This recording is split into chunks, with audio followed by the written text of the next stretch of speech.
12 ମାସରେ 13 ପର୍ବ ପାଳନ କରାଯାଇଥାଏ। ସେହି ପର୍ବ ମଧ୍ୟରୁ ଅକ୍ଷୟ ତୃତୀୟା ଅନ୍ୟତମ। ବୈଶାଖ ମାସ ଶୁକ୍ଳପକ୍ଷ ତୃତୀୟା ତିଥିରେ ପାଳନ କରାଯାଇଥାଏ। ହିନ୍ଦୁ ବର୍ଷର ଆରମ୍ଭରୁ ପାଳନ କରାଯାଉଥିବାରୁ ଏହି ପର୍ବକୁ ଅନୁକୂଳ ପର୍ବ କୁହାଯାଇଥାଏ।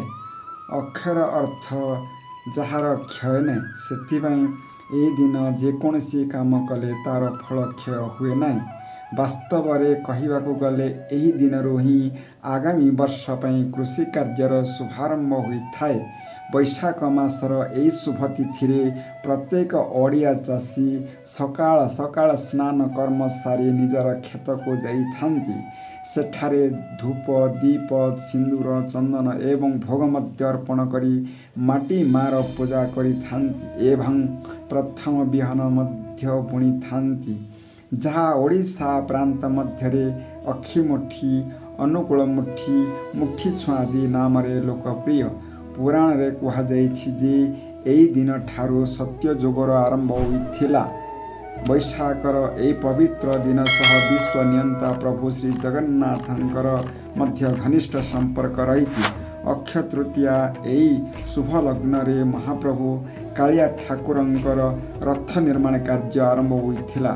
ରସରାଜ ରସିକ କେନ୍ଦ୍ର ମୌଳି କୋଟି କୈବଲ୍ୟନାଥ ପ୍ରଭୁ ଶ୍ରୀ ଜଗନ୍ନାଥଙ୍କର ପ୍ରସିଦ୍ଧ ଚନ୍ଦ୍ର ଯାତ୍ରା ଏହି ଦିନରେ ହିଁ ଆରମ୍ଭ ହୋଇଥାଏ।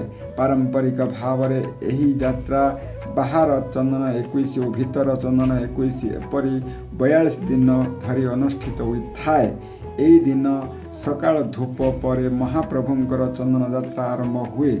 ବୈଶାଖ ମାସର ତାପଯୁକ୍ତ ଶରୀରକୁ ରୌଦ୍ର ତାପରୁ ରକ୍ଷା କରିବା ପାଇଁ ପ୍ରଭୁଙ୍କର ଶ୍ରୀ ଅଙ୍ଗରେ ଚନ୍ଦନର ଲେପ ଦିଆଯାଇଥାଏ।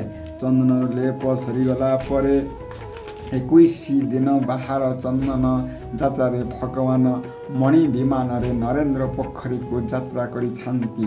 ଜଗନ୍ନାଥଙ୍କ ସହ ରାମ, କୃଷ୍ଣ, ମଦନ ମୋହନ ଏବଂ ଶ୍ରୀଦେବୀ ଓ ଭୂଦେବୀ ମଧ୍ୟ ଜଳକ୍ରୀଡ଼ା ନରେନ୍ଦ୍ର ପୁଷ୍କରିଣୀକୁ ଯାତ୍ରା କରିଥାନ୍ତି।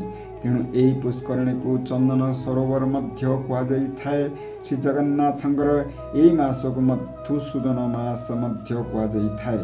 ଚନ୍ଦନ ଯାତ୍ରାର ଶେଷରେ ଅର୍ଥାତ୍ 42 ଦିନ ପରେ ସ୍ନାନ ପୂର୍ଣ୍ଣିମା ଦିନ ମହାପ୍ରଭୁ 108 ଗରା ଜଳରେ ସ୍ନାନ କରି ଚନ୍ଦନ ଯାତ୍ରା ସମାପନ କରିଥାନ୍ତି। ଏତଦ୍ବ୍ୟତୀତ ପବିତ୍ର ଅକ୍ଷୟ ତୃତୀୟାର ଏହି ଦିନରେ ଅନେକ ପୌରାଣିକ ଗାଥା ମଧ୍ୟ ରହିଛି। ବିଶ୍ୱାସ କରାଯାଏ ରାଜା ଭଗୀରଥ ଏହି ଦିନ ଗଙ୍ଗା ମାତାଙ୍କୁ ପୃଥିବୀକୁ ଆଣିଥିଲେ। ପୌରାଣିକ ମତରେ ଏହି ଦିନରେ ହିଁ ମାତା ଲକ୍ଷ୍ମୀ କୁବେରକୁ ଧନ ସମ୍ପତ୍ତି ପ୍ରଦାନ କରି ଧନର ଦେବତା ବୋଲି ପ୍ରତିଷ୍ଠିତ କରିଥିଲେ। ତେଣୁ ଅକ୍ଷୟ ତୃତୀୟାରେ ଲକ୍ଷ୍ମୀଙ୍କ ମଧ୍ୟ ପୂଜା କରାଯାଇଥାଏ। ଏହି ଦିନ ଲକ୍ଷ୍ମୀ ଯନ୍ତ୍ର ପୂଜାର ବିଶେଷ ମହତ୍ତ୍ୱ ରହିଛି ବୋଲି ବିଶ୍ୱାସ କରାଯାଇଥାଏ। ଏହି ଦିନ ଅକ୍ଷୟ ତୃତୀୟା ସହ ବ୍ୟାସଦେବଙ୍କ ରଚିତ ମହାଭାରତ ସମ୍ପର୍କ ମଧ୍ୟ ରହିଛି। ଏହି ଦିନ ପଶା ଖେଳରେ ହାରିବା ପରେ ଯେତେବେଳେ ପଞ୍ଚୁ ପାଣ୍ଡବଙ୍କ ପତ୍ନୀ ଦ୍ରୌପଦୀଙ୍କ ବସ୍ତ୍ରହରଣ କରାଯାଇଥିଲା, ସେତେବେଳେ ଭଗବାନ ବିଷ୍ଣୁ ତାଙ୍କ ଲଜ୍ଜା ରକ୍ଷା ନିମନ୍ତେ କେବେ ସରୁନଥିବା ବସ୍ତ୍ର ପ୍ରଦାନ କରିଥିଲେ ଏବଂ ତାଙ୍କ ସମ୍ମାନ ରକ୍ଷା କରିଥିଲେ।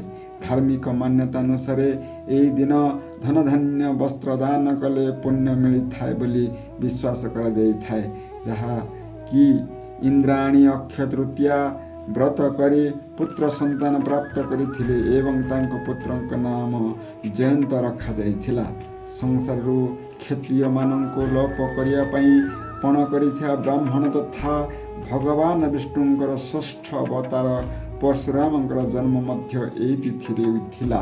ପରଶୁରାମ ଥିଲେ ଯମଦଗ୍ନି ଓ ରେଣୁକାଙ୍କର କନିଷ୍ଠ ପୁତ୍ର। ପ୍ରଥମରୁ ତାଙ୍କ ନାମ ଥିଲା ରାମ, କିନ୍ତୁ ତପସ୍ୟା କରି ଦିବ୍ୟ ପରଶୁ ପ୍ରାପ୍ତ ହେଲା ପରେ ସେ ହୋଇଥିଲେ ପରଶୁଯୁକ୍ତ ରାମ ବା ପରଶୁରାମ।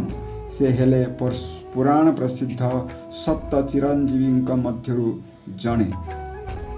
କ୍ଷତ୍ରିୟଙ୍କ ଅତ୍ୟାଚାରରେ